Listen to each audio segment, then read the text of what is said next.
الحمد للہ والصلاة والسلام علی رسول اللہ وعلی آلہ وصحبہ اجمعین، اما بعد۔ خواتین و حضرات،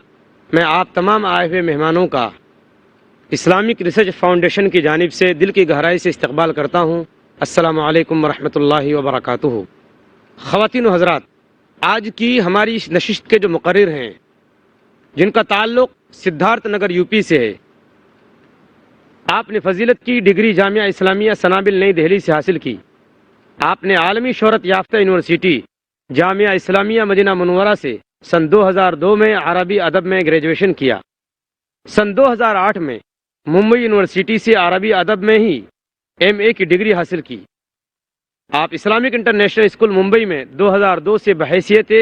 مدرس اور اسلامک ریسرچ فاؤنڈیشن کے شعبہ تحقیق میں بحیثیت محقق خدمت دین کا فریضہ انجام دے رہے ہیں۔ آپ پیس ٹی وی کے ایک نامور خطیب ہیں اور آپ ہندوستان کے متعدد مقامات پر خطاب دے چکے ہیں۔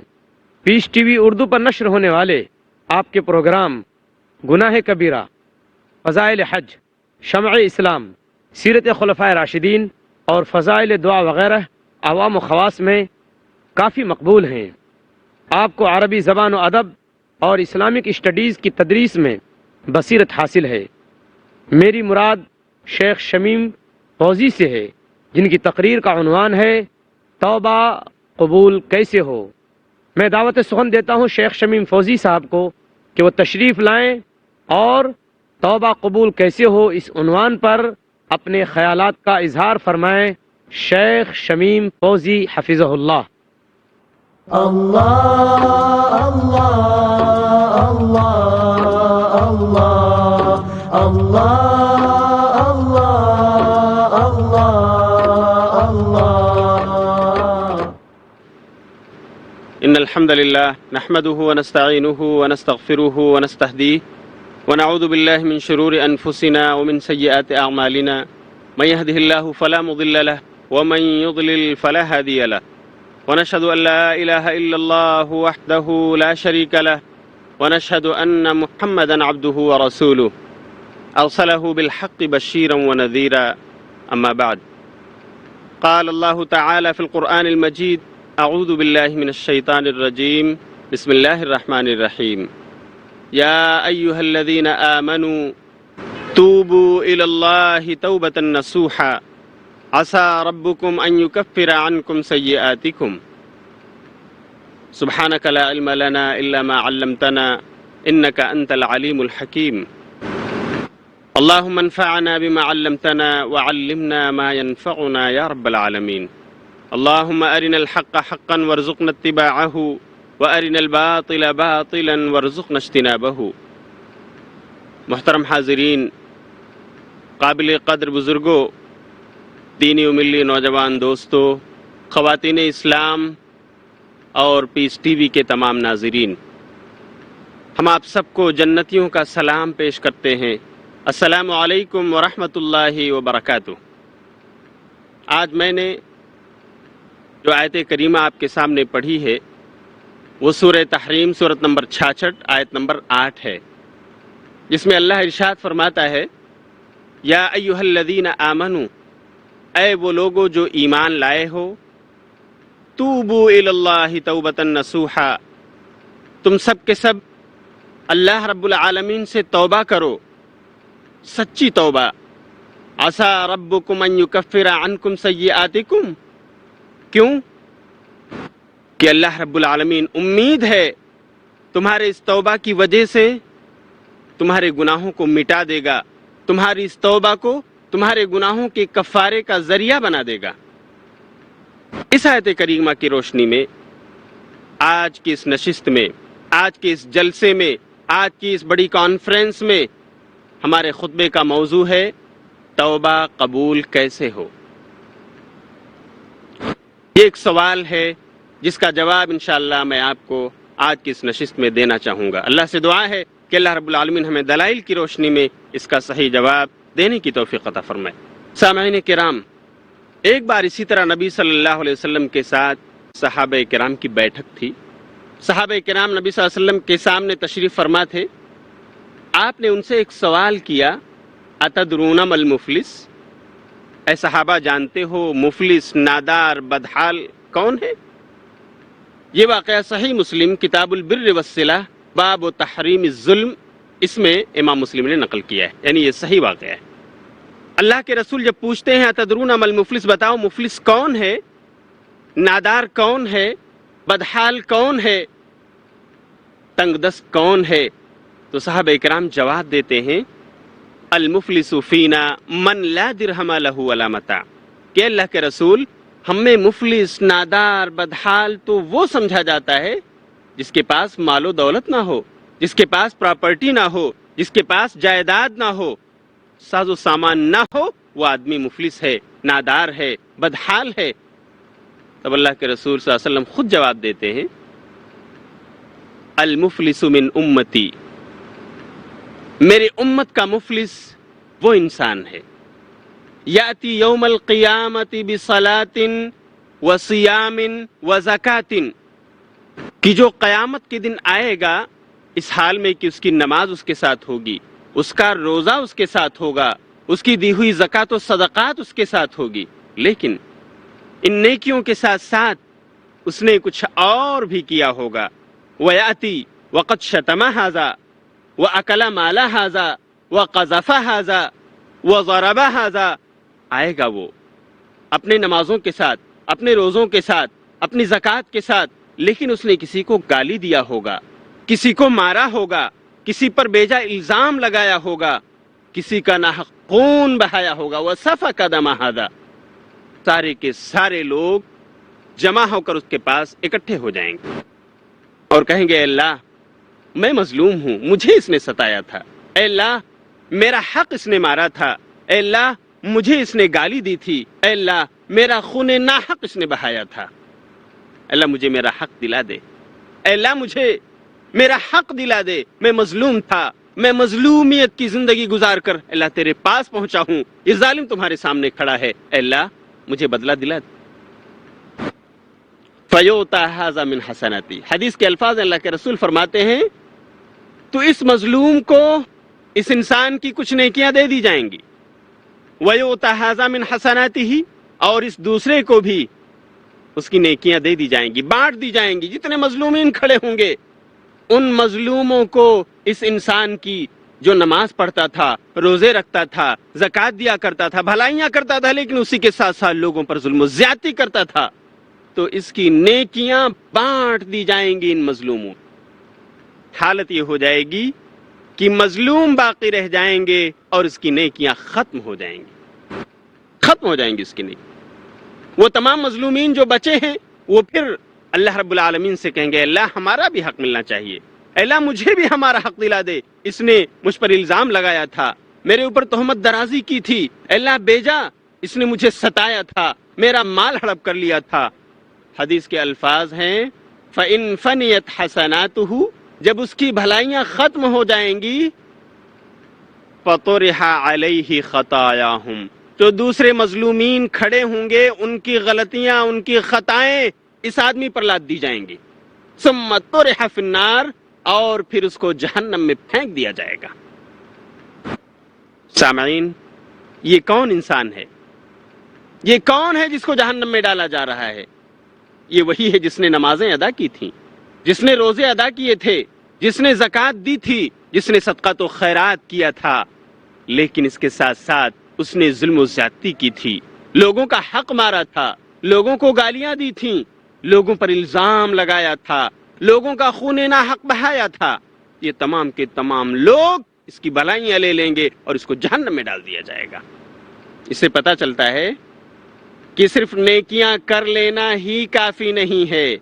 برائیوں سے بچنا بھی ضروری ہے، جس کو قرآن کریم دوسرے لفظوں میں کہتا ہے یا ایھا الذین آمنوا ادخلوا فی السلم کافہ، اے مسلمانوں، اے ایمان لانے والو، تم اسلام میں پورے داخل ہو جاؤ،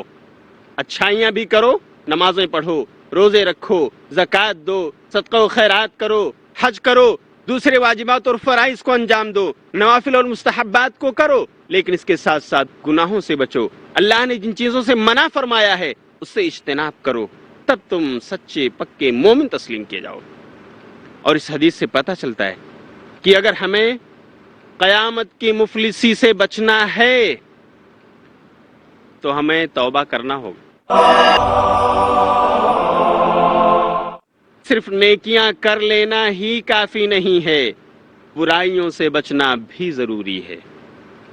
جس کو قرآن کریم دوسرے لفظوں میں کہتا ہے یا ایھا الذین آمنوا ادخلوا فی السلم کافہ،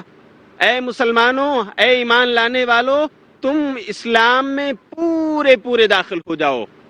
اچھائیاں بھی کرو، نمازیں پڑھو، روزے رکھو، زکوٰۃ دو، صدقہ و خیرات کرو، حج کرو، دوسرے واجبات اور فرائض کو انجام دو، نوافل اور مستحبات کو کرو، لیکن اس کے ساتھ ساتھ گناہوں سے بچو، اللہ نے جن چیزوں سے منع فرمایا ہے اس سے اجتناب کرو، تب تم سچے پکے مومن تسلیم کیے جاؤ۔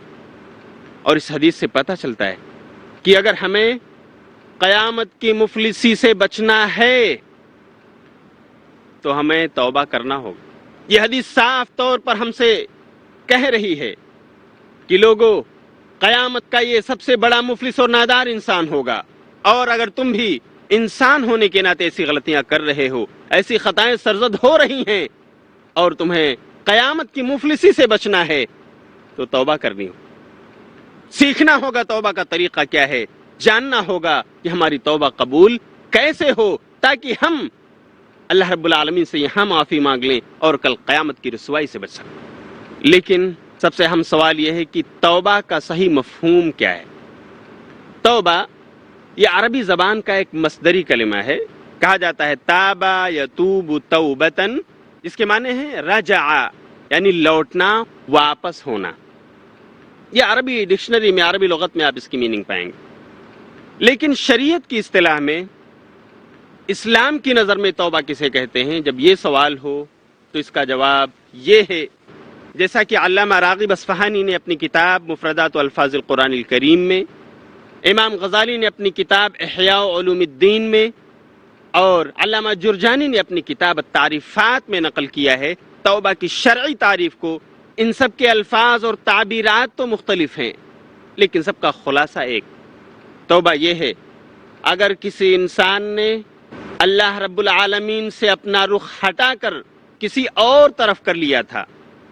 اس نے اللہ رب العالمین کی اطاعت و فرما برداری کے بجائے اپنے نفس اور ماحول کی اطاعت و فرما برداری کو اپنے اوپر لازم کر لیا تھا، تو اب اسے چاہیے کہ وہ اللہ کے اطاعت و فرما برداری کی طرف پلٹے، وہ معصیت کے کاموں کو چھوڑ دے۔ گویا توبہ کا مفہوم یہ ہے کہ انسان گناہ کے کاموں کو چھوڑ کر اللہ کے اطاعت و تابعداری کے کاموں کی طرف پلٹ آئے، اسی کا نام توبہ ہے۔ توبہ کی ضرورت ہم انسانوں کو کیوں ہے؟ ہم انسانوں کو توبہ کی ضرورت کیوں ہے؟ کیونکہ حدیث رسول کے مطابق انبیاء اور رسولوں کے علاوہ دنیا میں پیدا ہونے والے تمام انسان، چاہے وہ مرد ہوں یا عورت، سب کے سب خطاوار، سب کے سب قصوروار، سب کے سب غلط کار ہیں۔ کسی سے تھوڑی غلطیاں ہو رہی ہیں، کسی سے زیادہ، کسی سے چھوٹے گناہ سرزد ہو رہے ہیں، کسی سے بڑے، اور کسی سے چھوٹے اور بڑے دونوں قسم کے گناہ سرزد ہو رہے ہیں۔ انبیاء اور رسولوں کی صرف وہ ذات ہے جو معصوم ہے۔ اللہ رب العالمین نے جن کو بخش دیا ہے، جن کی تمام خطائیں معاف ہیں، ان کے علاوہ تمام انسان قصوروار ہیں۔ اس لیے تمام انسانوں کو توبہ کی ضرورت۔ اللہ کے رسول صلی اللہ علیہ وسلم کی حدیث ہے، سنن ابن ماجہ کتاب الزہد باب ذکر التوبہ، حضرت انس رضی اللہ تعالیٰ عنہ روایت کے راوی ہو کہتے ہیں کہ نبی صلی اللہ علیہ وسلم نے بیان فرمایا، کل بنی آدم خطاء وخیر الخطائین التوابون، کہ تمام آدم کی اولاد، چاہے وہ مرد ہوں یا عورت، سب کے سب خطاوار، وخیر الخطائین التوابون، اور سب سے بہتر خطا کرنے والے، سب سے بہترین قصوروار۔ آپ حدیث کے الفاظ پر غور کیجئے سامعین، حدیث کہتی ہے بہترین خطا کار وہ لوگ ہیں التوابون، جو سب سے زیادہ اللہ کی طرف پلٹنے والے، جو سب سے زیادہ توبہ کرنے والے ہیں۔ جب بھی ان سے خطائیں سرزد ہو گئیں، انسان ہونے کے ناطے غلطی ہو گئی، تو بس وہ اللہ کی طرف پلٹ آئے، اللہ کے دربار میں حاضر ہوئے، اللہ سے معافی کی، تلافی کی، روئے، گڑ گڑائے، نمازیں ادا کی، اور اس طرح انہوں نے اپنے گناہوں کی معافی کرا لی۔ سب سے بہترین خطاوار ایسے لوگ ہیں جو توبہ کرنے والے ہیں، توابون ہیں، بار بار اللہ سے معافی مانگنے والے ہیں۔ اس سے پتہ چلتا ہے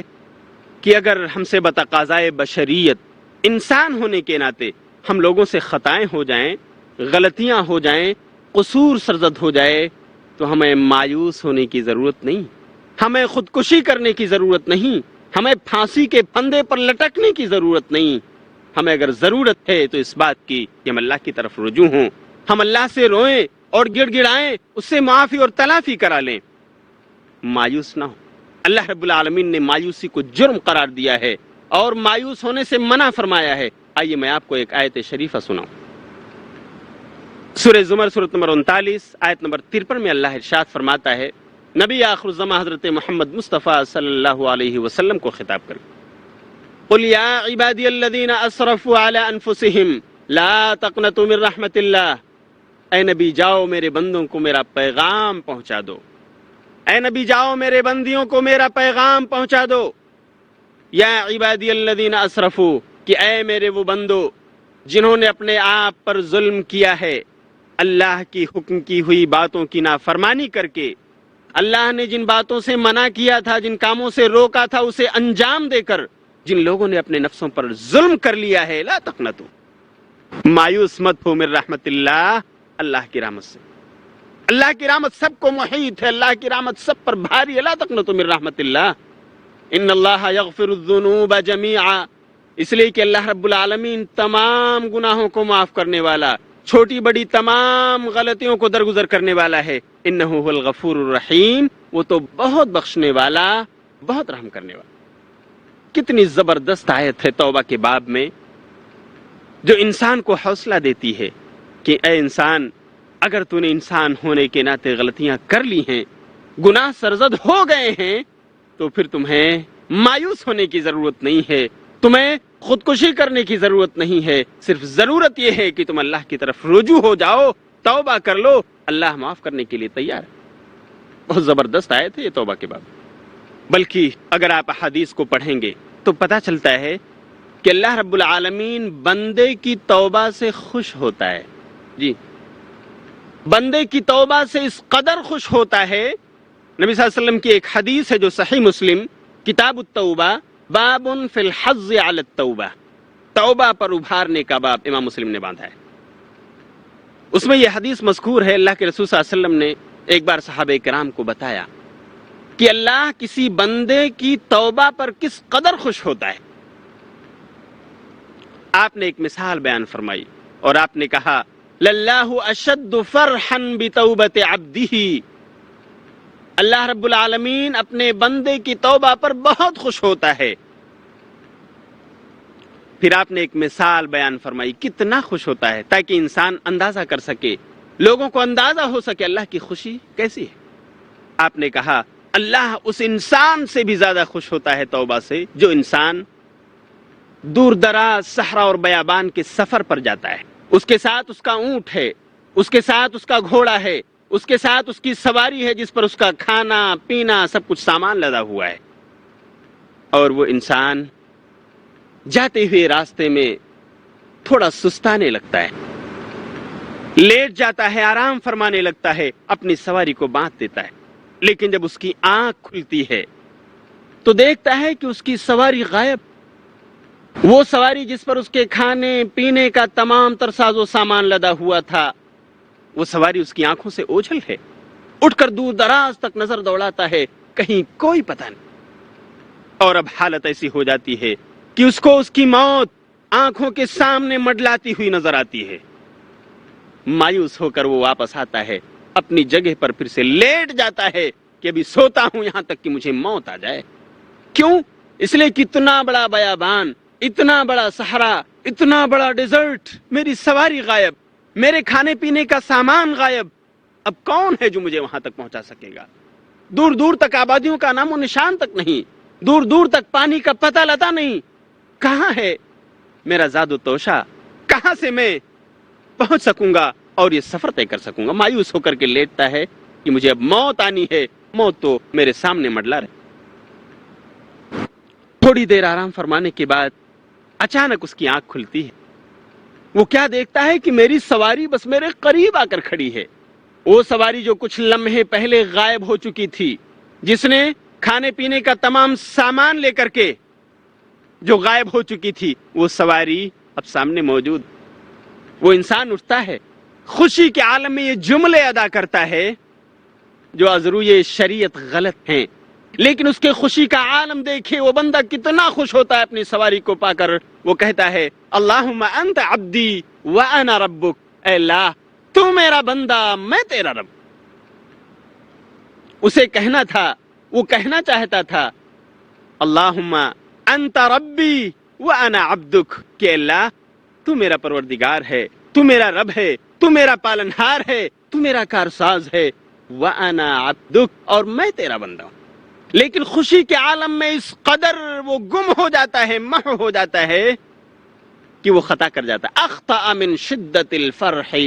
خوشی کے مارے اس سے غلطی ہو جاتی ہے اور وہ کہہ بیٹھتا ہے اللہم انت عبدی وانا ربک. اللہ کے رسول فرماتے ہیں لوگو سنو، جب کوئی بندہ توبہ کرتا ہے تو اللہ رب العالمین اس بندے کی توبہ پر اس انسان سے بھی زیادہ خوش ہوتا ہے جو اپنی اونٹنی، اپنے ساز و سامان، خورد و نوش کے سامان کو پا کر کے خوش ہوا.